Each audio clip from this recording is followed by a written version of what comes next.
Hello and welcome to this book's Crypto Club weekly catch-up on Zoom. It's Sunday the 7th of February and we're going to be talking about all sorts of things cryptocurrencies. So watch the show, enjoy, click on the subscribe button, click on the like, on all those things the YouTubers do, and hope you enjoy and learn some interesting things. Cheers.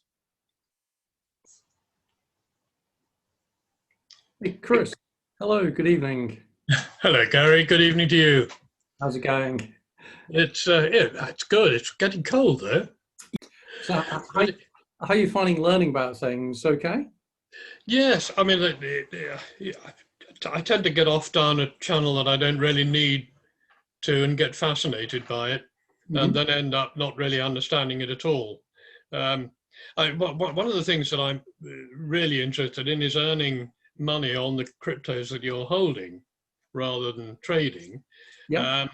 But then you can't do that from a hard wallet. So there are obvious risks involved. And that would be an interesting topic. Yeah. And how secure are hard wallets anyway? Well, they are the most secure way of securing your crypto, but that doesn't mean they're 100% secure. Nothing ultimately is totally secure. And it's all a matter of the amount of money you want to pay for the amount of risk you want to reduce. There's always a trade-off. And it's quite funny when you see things like, people have got super secure devices, they've got them locked away in safes in underground vaults in Switzerland, and they don't actually know how crypto works, and they don't actually realize that a lot of the time, if that is a single key signature wallet, then it doesn't matter that it's in an underground vault and so on. That makes no difference. I'll try and cover that today. I've got a little presentation I pulled together around Bitcoin wallets and that kind of thing. Yeah. And it'll show how it is that sometimes people think they're secure and they're actually not. So we'll see where that one goes. So we've got some more people joining us. Yes. Fast and furious at the moment. This is good. Georgina, good evening. Good evening. How are you today? Breathing. Freezing, yeah. Okay. No, breathing. Oh, breathing. I thought you said freezing. No. I'm breathing. Okay, that's good. And we've got Maz has joined us as well. Hey, Maz. Hi guys. Hi. Sorry, I'm just driving, so I'm just going to listen today. Okay, no problems at all. We've got a second Chris joined us as well. Is that right, Chris Held? Who's not on mute, so that's good. Okay, we'll see how we go on there anyway. We'll suggest we'll just leave it a minute or so before we get into anything proper. But does anyone have any particular topics they'd like to discuss or talk about this evening? No, we're all just here to learn. Okay, this is good. Chris can obviously hear us because he's just sent a message. Hi, yes, I'm here. Chris, hello. Hello. I keep getting more membership requests on the Facebook page for people in Germany. Do you have some connection in some way? Well, I'm trying to be an evangelist over there, but no, it's not me. Okay, I just wondered. It seemed a coincidence. That was all. Yeah, no, it's not me. Okay, no problem. Okay. So, does anyone have any comments, questions, or things that they're really keen to cover off this evening? No? Right, because what was going to suggest then is that I've got a little presentation that I'm pulling together at the moment to explain about keys and wallets and so on. Should we make a start with that to begin with and see where we go on from there? Cool, okay. John, good evening, Jonathan. He's here, but he's on mute. Hi, sorry, yes, you're absolutely right. I was on mute. It always takes ages to find the unmute button. Yeah, I get irritated by Zoom sometimes because when I get invited to a Zoom meeting, the control panel appears behind my Windows panel. So it means it puts me into the meeting and I can't unmute myself straight away. So I'm kind of like fiddling around trying to get into there. Not a problem though, that's good. And who else has just joined us? I'm going to have to make my gallery view larger. There are so many people coming in at the moment. So we've got Nick as well. Hey Nick, say hello. Okay. Oh, he's just coming on there. We can see you, Nikita. Hey, Hello. sorry, my internet. No problem. It looks like you got a bit of a lag. Might want to switch to just voice.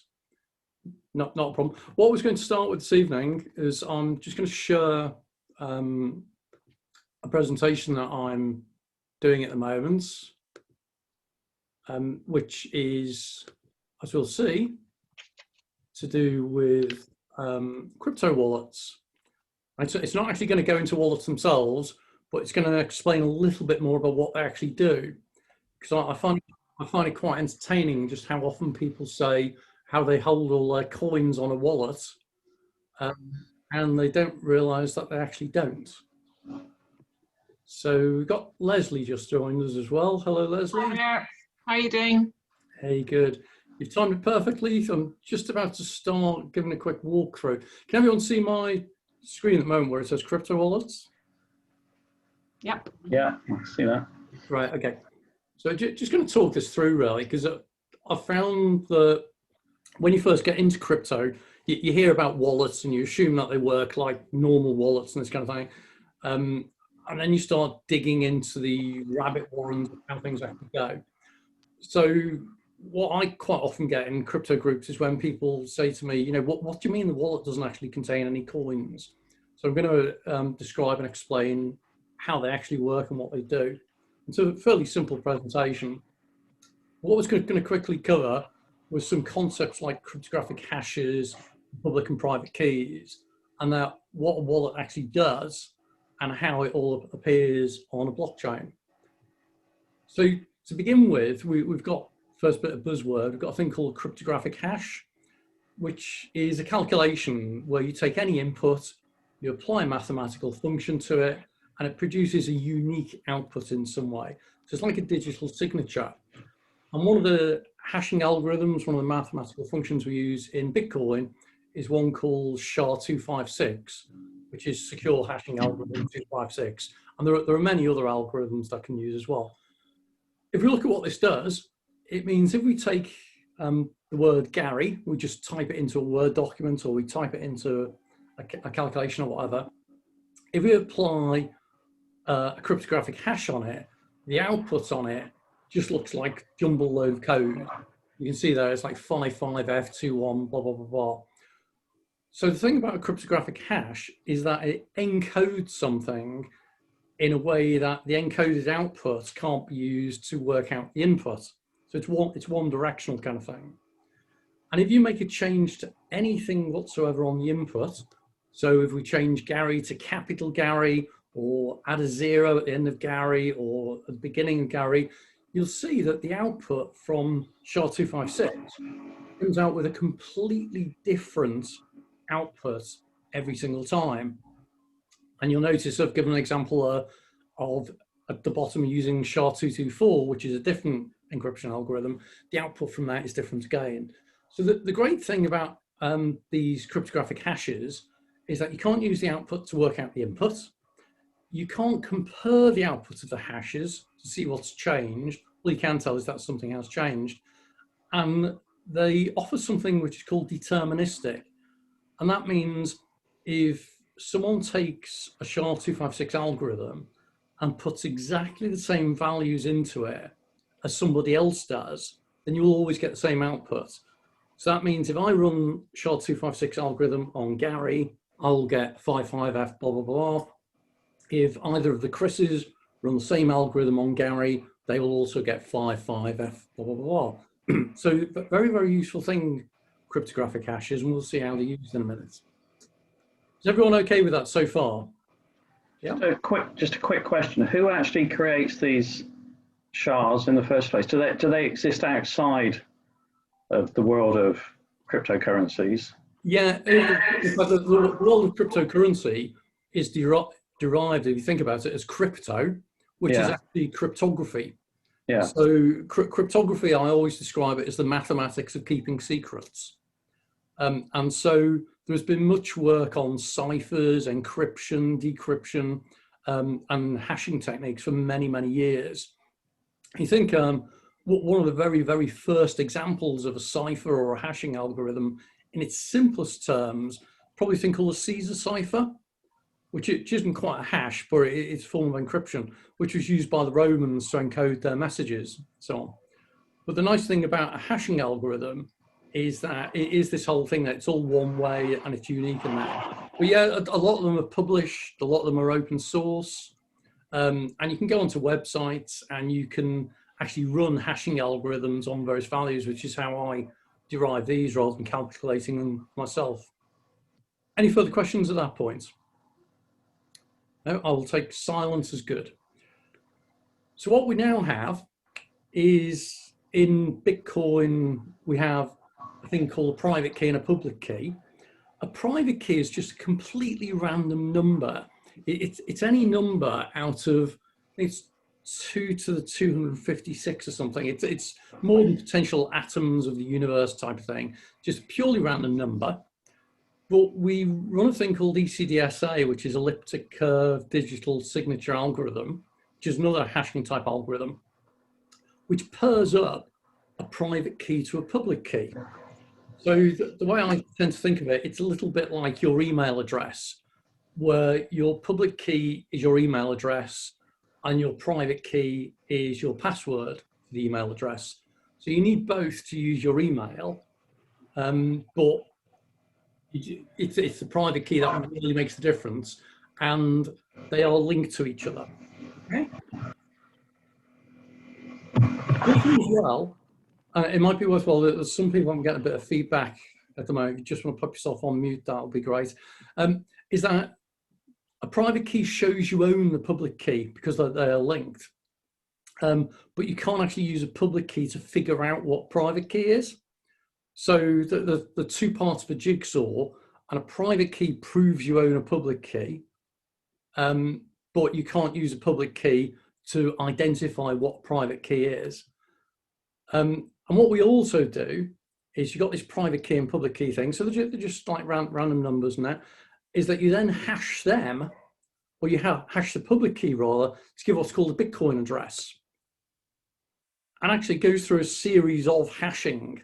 So you take the public key and you do a SHA-256 encryption on it, then you do what's called RIP-END 160, then you do base 58, and that gives you a Bitcoin address. The reason it goes through multiple different hashing algorithms is it's a security feature that if SHA-256 is ever compromised as an algorithm, you've still got RIP-END 160 as an additional layer. And then base 56 just convert it into something that's a little bit more readable. The really critical thing about all of this at the moment is never share your private key with anybody. If you want people to send money to you, or send crypto to you rather, you can share your Bitcoin address, but never share your private key, because if they have that, they can access your wallet. So the next thing, what a wallet actually does is quite often you'll use what's called a seed phrase. So this might be a 12-word phrase that you write down somewhere and keep stored away, which is the wallet software uses to generate a private key and public key, and from that, a Bitcoin address. So the really powerful thing about this is that you've now got your wallet, which might be hardware or software, which you use to effectively manage all of your keys and of your addresses. If the worst comes to the worst and you lose your wallet, so say you've got a nano ledger or a Trezor or something like that, if you lose it or it doesn't work or anything, or it breaks, you can actually go and get another new wallet, use the seed phrase to generate the private key, and then you can use that wallet still. So this is where it's really interesting. There's a case at the moment in Germany where I think the German police have confiscated, they estimate $50 million worth of Bitcoin on a crypto wallet, but the criminal that they've obtained it from won't give them the password. And they're saying, oh, well, we're confiscating it, so at least he can't use it. What they don't seem to realize is if he knows the seed phrase, he can actually go off and create another wallet. So the key thing from this is that not only don't ever share your private key, but don't ever share your seed phrase, because that can be used to create a new private key, and don't lose your seed phrase as well. That's really, really important. Is everyone okay with that? Again, silence is taken as good. So the next thing that a wallet does is that it takes any transaction. So say you want to sell some Bitcoin to somebody else, it takes your Bitcoin address, it applies again through cryptography, a signature to that using your private key, and it generates what's called a signed transaction, which has got your Bitcoin address in it and a signature to prove that you are the owner of that private key. And all that data then gets written to the Bitcoin blockchain. So the wallet signs the transaction using a private key, and that means that using the combination of the transaction, signature, and public key, it's all verified as a legitimate transaction, and it's that transaction that's written to the Bitcoin blockchain. And this is the thing that the wallet software can either do that directly to the blockchain, or it can go through an interface in some way. Everyone okay with that? Because we're getting quite detailed quite quickly, really. The other thing is that a wallet does is it reads in the values that are on a blockchain ledger, so Bitcoin, for example, to make sure that funds are available against a particular Bitcoin address. It stores your keys, it signs your transactions, and then it writes records back to a ledger. So the wallet signs the transactions using a private key, and it stores the key, and it links to a ledger. And that's all a wallet actually does. It actually stores your keys, signs transactions, and connects either directly or via software to the blockchain. Okay. And then finally, once that's all done, you have to remember a wallet doesn't contain any coins. And so I think of it as, it's like a real wallet with debit cards in it. And what that means is that the debit cards give you access to your account, but they're not your actual bank account. Does that make sense to everybody? But I hope it does. And finally, the outcome of that is when we go on to the actual Bitcoin blockchain, we can see here a transaction I've highlighted in yellow, where it's going from this blockchain address of BC1Q, whatever it is, and it's writing out a whole load of transactions to other wallet addresses, including its own. And this is the thing about Bitcoin. Bitcoin uses a principle known as unspent transactions, or UTXO.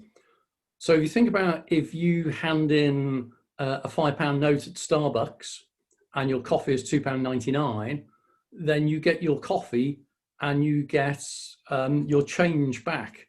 Well, it's the same with Bitcoin, that you always have to hand over all of your Bitcoin in that wallet address. And if there's any left over, you send it back to your address. So that's the thing you might hear about unspent transactions. Any questions on that? No, we're good? It sounds like you're referring to something which I can't see. Are you actually sharing your screen or anything? Or I thought I was. I can only just see you, Gary. It's all very well. It might be a little bit clearer if I saw the diagram. Okay. I can see the screen, Gary. Oh, can you? Yeah, Yes. well, I've got the Okay. screen, yeah. Yeah. Maybe it's just me. Okay. That's good to hear. I was worried there because I was doing this as assuming everyone could see the screen. Oh, in fact, I can actually. It's my yeah. I'm not on gallery view. I can see it now. Thank you. Sorry. Right. Okay. It makes it a bit clearer. You've missed all the exciting diagrams I've done. Yeah, I have. This is all a wallet effectively does, whether it's a hardware wallet or a software wallet, in that it checks against the ledger to make sure that a wallet address has got sufficient coins to spend, and then it writes a transaction, which is a signed transaction. You don't even see the signing information in here. It just accepts it as valid, and it writes it out to the blockchain. So that's it, really. So does anyone have any questions on that?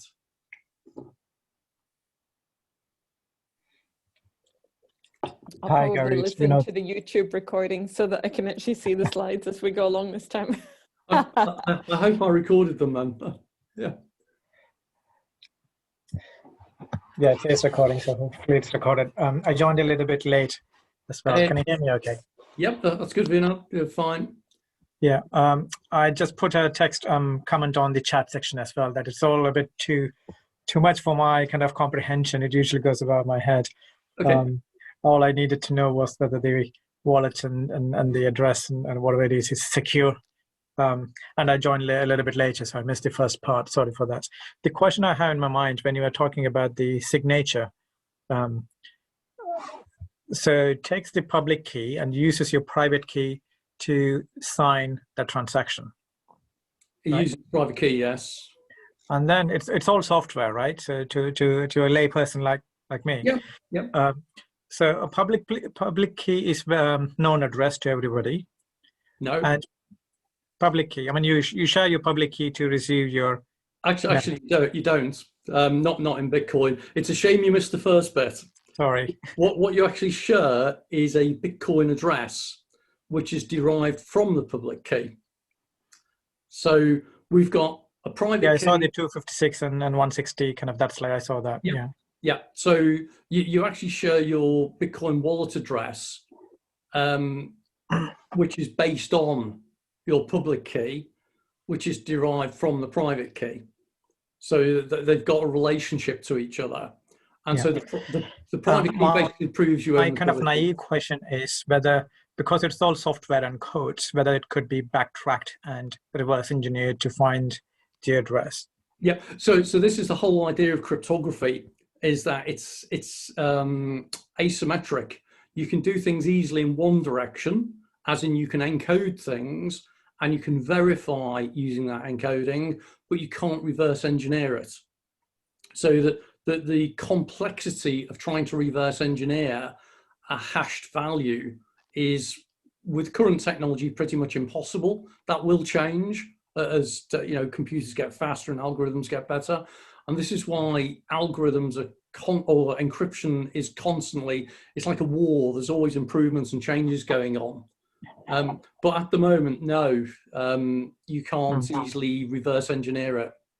Is it just for Bitcoin or others as well? Because we keep hearing so many hacks of the exchanges and the wallets and things like that. So this is the thing, that the wallets, quite often, because they are software, yes, they can be compromised.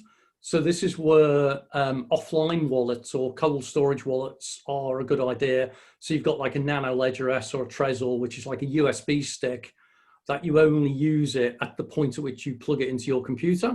So that's not hacked so easily. But you will find that, yes, exchanges get hacked, wallets get hacked, the blockchain itself doesn't get hacked, and it's not the encryption that's hacked either. Usually it's some sort of soft skill being used or something on someone's computer. So a classic one is to install a keystroke logger onto someone's computer.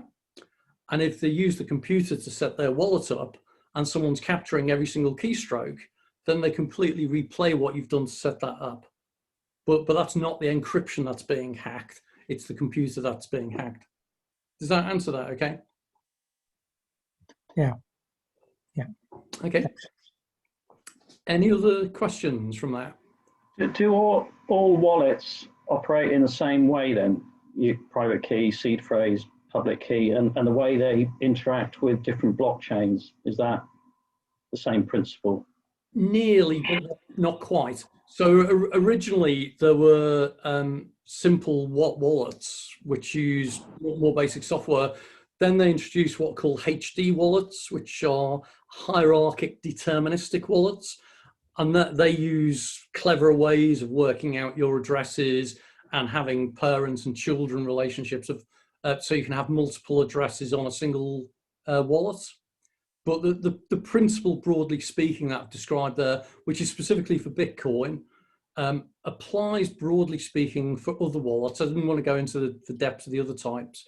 And also, whilst it works for the Bitcoin blockchain, for many other blockchains, I think they work the same way.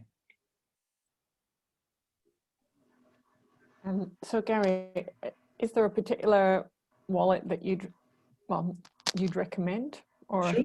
Yeah, this is a good question, because we're kind of going into the wallet side of things. So there are different types of wallets that you can have. There are, the cost and their complexity is a trade-off between the ease of use and so on. So probably the most secure type of wallet that you could have is actually what's called a paper wallet. So this is where you literally print out your private key, your public key, and your wallet address onto a piece of paper, and you go and store that piece of paper in a safe or something. So nobody can see it, nobody can use it. So that is very, very secure, because you go and print it off, you stick it in a safe, nobody can access it, but it's not very usable. You can't exactly trade it or sell it. Although what it does mean is that if you had, say, a paper wallet with 1 Bitcoin against that address, you could actually go into a cafe somewhere, sell that piece of paper to somebody that presumably trusted you enough, and hand that piece of paper over. And it's like a bearer bond. Effectively, they now own that Bitcoin, and that's completely anonymous. So paper wallets are kind of the most secure but least useful. The next really is hardware wallets. So Trezor, Nano Ledger S. I use a Nano Ledger. I think they're about £80, give or take, roughly speaking. Pretty secure, pretty easy to use. I've got a Trezor as well, just as an additional backup. I don't really use it. The Trezors and Nanos are like the leaders in the marketplace for hardware wallets. Then you have software wallets. So this is software that runs on your mobile phone. So you find, I'm trying to think about 3 or 4 different ones. Electrum, I think, is one particular software wallet that can be used. That's fairly easy. Then the next layer down from that is it's called a web wallet, which is quite often what the likes of Coinbase use, or blockchain.info. So a lot of the exchanges use those. The problem with those is that the keys are effectively owned by the exchange, not by you. And so you have to be very, very careful of that. It's very easy to use, and you can use them to trade and this kind of stuff. But if the exchange gets hacked, as was mentioned before, you could potentially lose your crypto. So for me, I say to people, if you're just beginning and you're just beginning to dabble, then you don't really need anything more than whatever comes with blockchain.info or bitcoin.org, that they both have wallets. And then as you build your confidence and your knowledge, you might want to use Coinbase's wallet in some way. And then as the value of the stuff that you hold increases and your willingness to lose it decreases, that's where you start getting into the hardware wallet space. And you can end up, I mean, there's a firm I'm doing some work with at the moment who are doing like military grade encryption hardware devices with threshold signatures. We're talking thousands, if not tens of thousands of dollars for that kind of thing. Does that give you a range of things, Leslie? yeah, that sounds interesting. Thank you. Okay. Gary, can I ask another question? The wallets that we are talking, is it just about Bitcoin wallet we are talking about today, or generally? So it's a very, very good point. Originally, some wallets were just for Bitcoin, but the Nano Ledger and the Trezor, they can both handle a number of other cryptocurrencies as well. You do need to be careful. I think Nano still has quite a limit on the number of different types of cryptocurrencies that you can have. And it has only certain cryptocurrencies it'll accept. It'll certainly deal with the main ones, but a lot of cryptocurrencies aren't actually cryptocurrencies, they're crypto tokens. And that's a conversation for a different day of what the difference is between a cryptocurrency and a crypto token. But a crypto token is usually a smart contract. So quite often it's an Ethereum ERC20 smart contract. Some of those can be a little bit more fiddly to go onto a wallet. But most wallets can usually handle most things. I don't know what other people's experience is with that. Yeah, and I mean, I'm a new entrant to this group, so I don't know how stupid my questions are. They're never stupid. Believe me, I will have heard them before. Thank you. I've heard and have been using MetaMask for ECR20 tokens and Ethereum, which I think is a wallet. Is that right? MetaMask, I think, is a wallet, which, yeah, you're right, you use with ERC20 tokens, but it's a software wallet, isn't it? I don't use it. But I noticed Georgina just mentioned Exodus Wallet in particular, which is one that I've heard of, is quite good and nice and easy to use. MetaMask, I thought, is that a Google Chrome add-in as well? That is a add-in, yeah. Yeah. That's Firefox add-in as well, if I'm not mistaken. Okay. Certainly Google Chrome has it. Yeah. I have to admit, I don't use MetaMask and I don't use Exodus. I tend to use either a hardware wallet or just one of the basic. Initially, I was using my Ether wallet. Again, that's web-based, and then I was, from what I read, MetaMask apparently is a bit better and secure than MEW. Yep. So I used that for ECR tokens. Yep. I came into owning and trading Bitcoin very late, just in the last few months, and I've just used the Coinbase account. I don't know whether there is a separate wallet for Coinbase or just sitting in the account a little bit. It's very tiny amount. I think they might offer a wallet facility. It's been a while since it's been on Coinbase, actually. But generally, the principle is, if you can, try and get any cryptocurrencies you have away from the exchange, because if anything goes wrong, you could potentially lose it. But then it's all a risk versus reward versus effort type thing, that I do leave some small amounts on exchanges, because it's more likely I'm going to forget my access to anything I set up than I am losing it because the exchange gets hacked. Yeah. While we are staying on the wallet topic, IOTA has a different wallet, right? Trinity wallet, and they are, because I was dormant for a couple of years, they upgraded the wallet a few times since. I've got the seed phrase and everything, so I'm pretty sure that it is sitting somewhere. Okay. Just whether I wanted to check with you and others whether people are familiar with IOTA wallets and how to recover the old ones. I'm not, because I know IOTA was really interesting, because there's a couple of medical connections with that. And in fact, I think one of the founders came to one of my events a while ago. He's a doctor in London. So yeah, it's quite an interesting one, but I've not used a dedicated wallet for it. In fact, I'm fairly sure I've got some IOTA, and I don't think it's on an IOTA wallet. It's just the software wallet on the computer. You download and it's not a hardware. Yeah. It might be worthwhile as well bringing in Georgina in particular, because I know she's got some experience of using wallets. Georgina, is there anything I've missed out that people should think about? No, I mean, you asked about MetaMask. I've used MetaMask, but I found it's not very user-friendly, because it comes up, you can add different tokens. So if you've got a token that's based on an ERC20 network, then you can create a wallet for that particular token. But you've got to have, to me, I think you've got to have a lot more technical knowledge to actually understand how it works. And it made me very nervous, because I would open up the browser and it would magically log in. Now, when there's invisible things going on, it makes me wary, because I don't understand what's going on behind the scenes.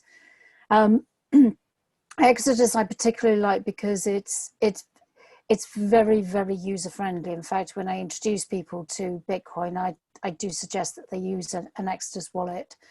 But you've got to be careful about what you want to do with your Bitcoin. If you want to trade, then it's not a good idea to put it onto Exodus, because actually I find that the fees that they charge are higher. And it's probably, I don't know whether they still do it, but they used to do the exchange between currencies using the Shapeshift network, which basically is a way of actually doing the conversion. They don't do the exchange themselves. They actually partnered up with Shapeshift. I assume that's still the case. If not, there'll be something similar along the way. But the other thing that I've found with different wallets, that certainly there are different coins that do have their own dedicated wallets. It's worth being aware of what that particular coin is doing, because sometimes you'll find that they burn coins, they do a coin swap, they do an airdrop sometimes, but there are certain terms and conditions that are in place for you to actually benefit from those, or to be able to keep your wallet up to date. So it's always worth keeping up to date with what that particular coin is doing and how they're managing the coins. And sometimes they want you to have the coins on an exchange, a participating exchange, and there'll be a list of exchanges. Sometimes they want you to have those coins on their own dedicated wallet. So it's always a good idea to keep up to date with what the different coins are doing. Yep. Other than that, I think that what you've said, it pretty much covers what anybody needs to know for the basics with wallets. That's good. And the other thing to bear in mind as well, I am aware I throw a load of stuff at people with that. Once you've listened to it a few times, watched it a few times, read about it a few times, it starts to make sense. It's not oh yeah, I get it instantly. It is quite complex, and it is important to realize as well that the key lessons of, do not share your seed phrase, do not lose your seed phrase. Different wallets use different seed phrases. As Nikita mentioned, his Nano Ledger uses a 24-word seed phrase, and the Trezor uses 12. So in theory, that means that the Trezor is slightly less secure because it's just fewer combinations. The reality is, for most of it, it's not going to make that much difference. But I do say to people, just remember, first of all, never share your seed phrase, never lose your seed phrase, never share your private key, and only share your Bitcoin address, which is based on your public address, your public key, sorry. See, even I get mixed up sometimes and have to go back. And yeah, in terms of it's always a trade-off between security and usability and price. It's just a matter of working out, if you can afford to lose whatever crypto you've got, it really is like at the price of a cup of coffee. It's not worth going out and buying a Nano or a Trezor. If you've got thousands of pounds or equivalents where it would make a real difference if you lost it, it's definitely worth investing £100 or something for a wallet in some way. John, you're staying quiet tonight. What's your experience as well? I tend to be someone who I'd rather pass the risk. It's a bit like insurance, where you choose the level of risk you want to take, and whether you pass that risk on to an insurance company and pay a premium for the privilege, or whether you take the risk yourself. And I must admit, I do keep my coins on exchanges. Hopefully they're with exchanges that are trustworthy. But I trust that at this moment in time, I trust them more than I trust myself. Yep. But it is that trade-off. Exactly as I said before, there are some things where actually it's too much aggro, and if I lose it, it really doesn't matter. Actually, that was one of the things I was thinking, and one of the things that slows down general sort of adoption of crypto is this complexity, both with sort of onboarding onto exchanges in terms of KYC and AML. Then how you actually trade. If someone who's got no experience goes onto, I don't know, say the Binance exchange, it looks horrific to work out how you actually buy a coin. And then when you add the complexity in about, well, where are you going to store it? Are you going to use a wallet? Which wallet do you use? How do you generate a seed phrase and all that sort of stuff? The time will surely come when these sort of services are offered, whether it's by banks or whatever, and they take that complexity away. Yep. Yeah. And if you look at the likes of, Revolut, where you don't actually own cryptocurrency, but they do make it pretty easy for you to buy anything, and that's why it's quite popular, because it's easy to use. But equally, you don't actually own the cryptocurrency in that example. It will change. It will get easier. Does anyone else have any particular thoughts? I have used Revolut before, and is that actually, are you actually holding a crypto? No, you're holding the rights to the crypto, but not the actual crypto. So the easiest way to check if you're ever unsure is to write whoever's providing you the service and say, can I have my private keys, please? And they will always say, actually, we've got a special secure system that doesn't allow you to have that, which means no. Georgina, were you going to say something else there? Yes, I would caution about trusting exchanges more than yourself. My favorite exchange was Cryptopia. It was really, really easy to use. I liked the fact that I could trade in using Doge as well as Ether and Bitcoin, which was when they first launched it was pretty, they're up there at the front with they were probably one of the very first few exchanges that did it, but they themselves got hacked. Now the coins that happened back in was it 2018? So those coins have been locked. They say that they are sorting it out. They're gradually basically they ended up going into liquidation to basically stop everything from leaking out. And it's a New Zealand based exchange, and so there's a New Zealand company that's in charge of the liquidation, and they are just at the point where they're beginning to look at going through the records to actually be able to redistribute the coins.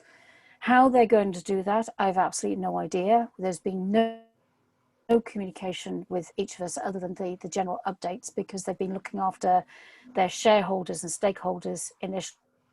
And of course, when we're traders, we're not necessarily, yes, we have a vested interest, but we're not classified as stakeholders.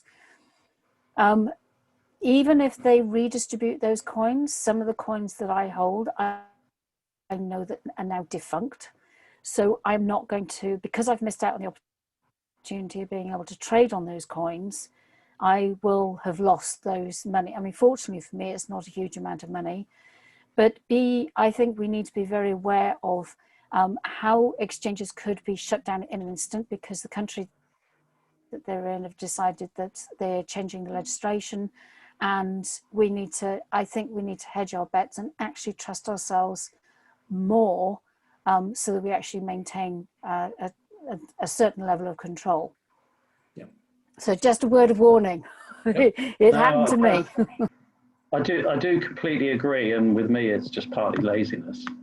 But with that comes the risk of, have I put my coins on exchanges that are reliable? The exchanges I use are all in countries which wouldn't be able to shut down their exchanges overnight, simply because their legal systems are, shall we say, you have to go through many hurdles before they could actually do that. And in the case of some crypto-friendly countries anyway, there are certainly many exchanges that I would never touch with a barge pole. Yeah.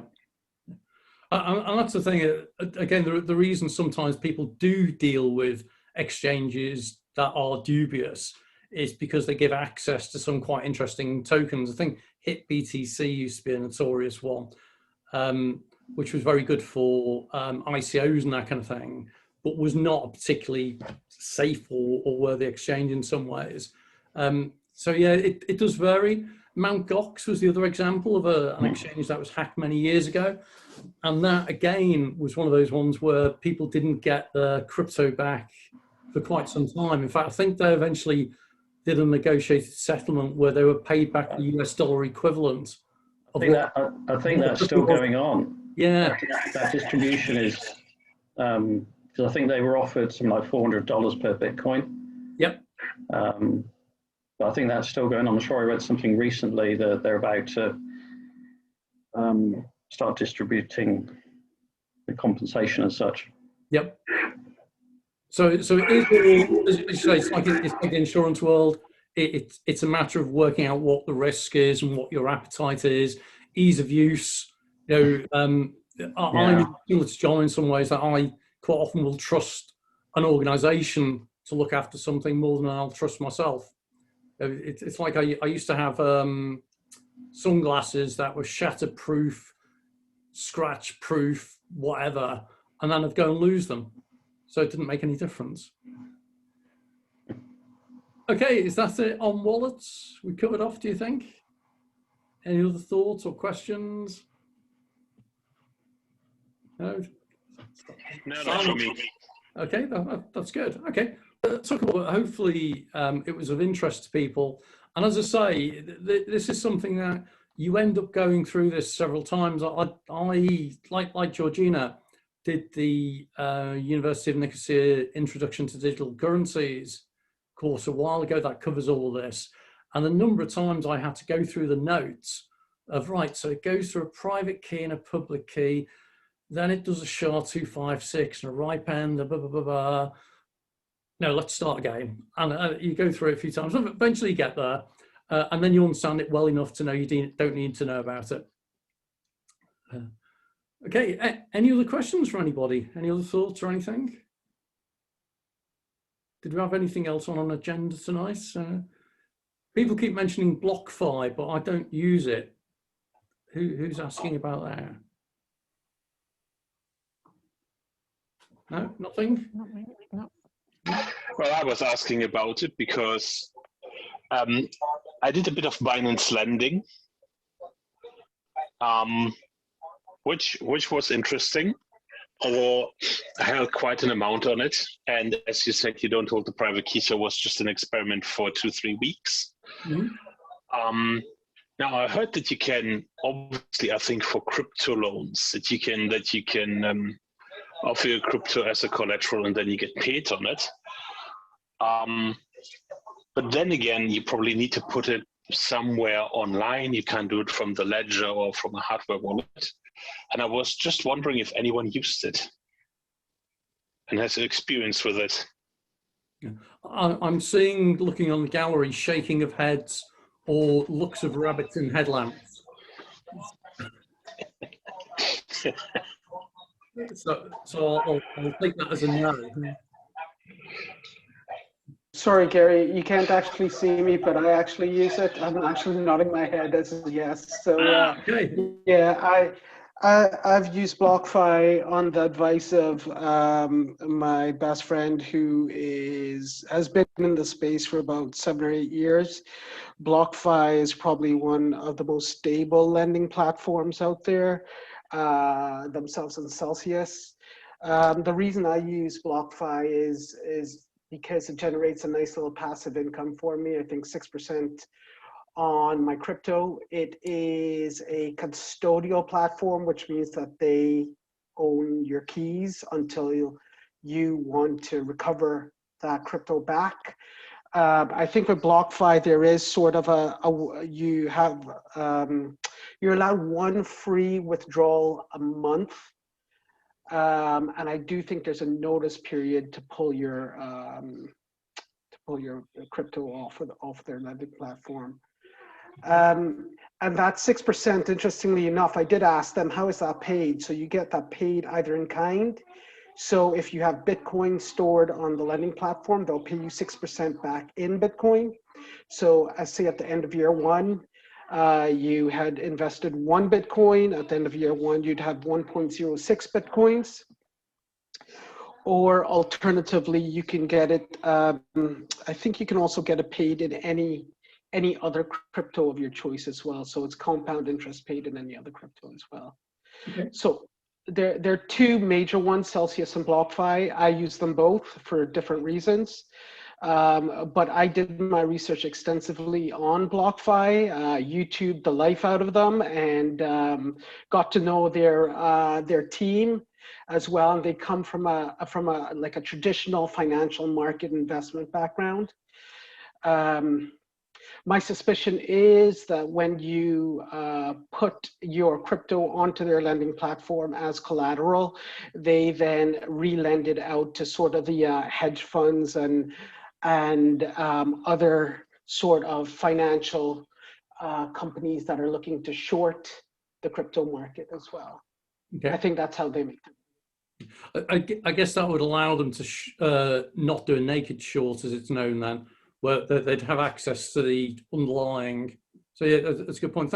Thanks, Nikita. That's really useful because the whole area of crypto lending and using crypto as collateral is quite an emerging area. It's quite new, and it's kind of curious. I'm kind of against it in many ways from a Puritan basis, because I love the way that the original principle of cryptocurrency was that it moved away from debt, because you could only spend what you had, and then all of a sudden people introduced lending facilities. But that's the nature of the world. Okay. Yeah, and you know, sorry, Gary, just to jump in there. So I guess it's sort of, are you for DeFi and are you for the unbanked? In which case, I would steer you more towards Celsius. And the founder of Celsius, he's quite against banks as well, or BlockFi, which are sort of, like I said, more their teams more from the traditional investment background. Oh, that's good to know. Thanks. Chris, you were asking in particular about BlockFi. You got any questions for Nikita while he's on? No, maybe a couple of more detailed questions later, but I can hook you up on Telegram later. If I've got any questions right now, I just wanted to know how secure it is, because I think if you put crypto in and then the loan, the person can't pay back, how do they secure your crypto if they've lent them out? What do they use as collateral on their side? But so far, if I've got questions, probably I'll post this in the WhatsApp group.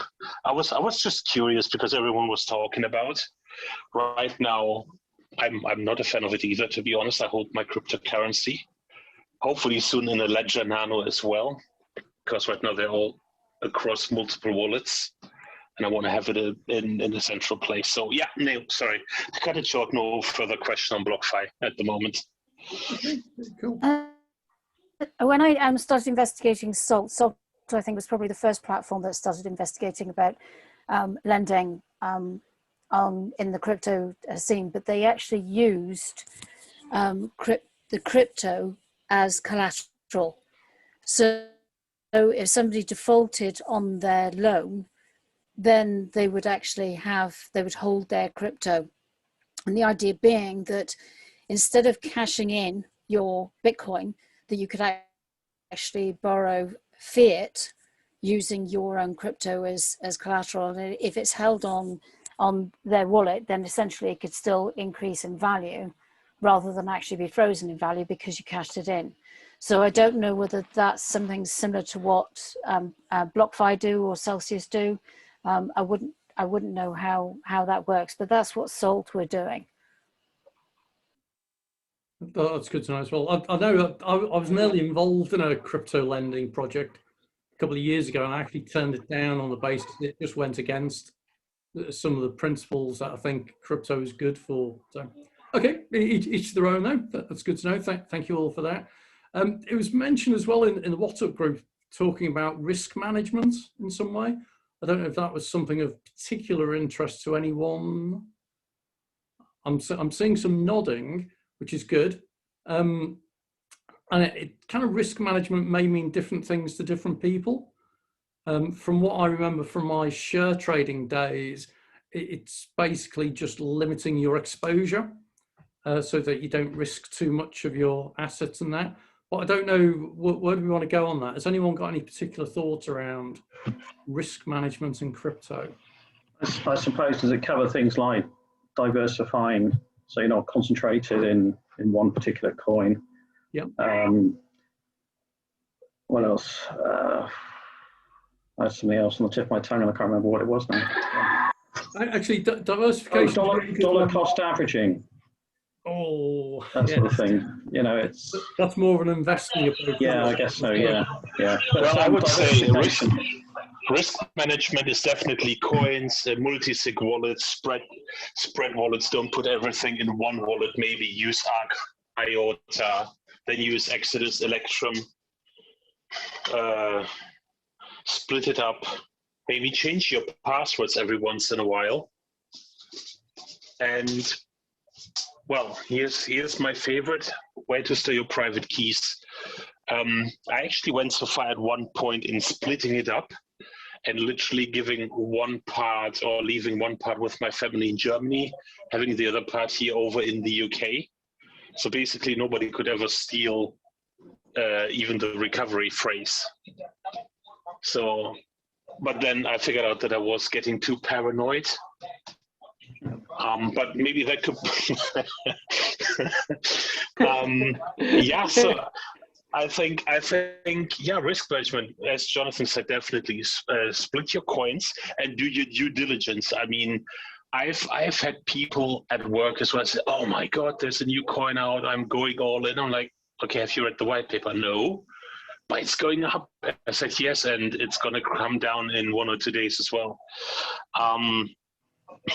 Yeah, but I don't know.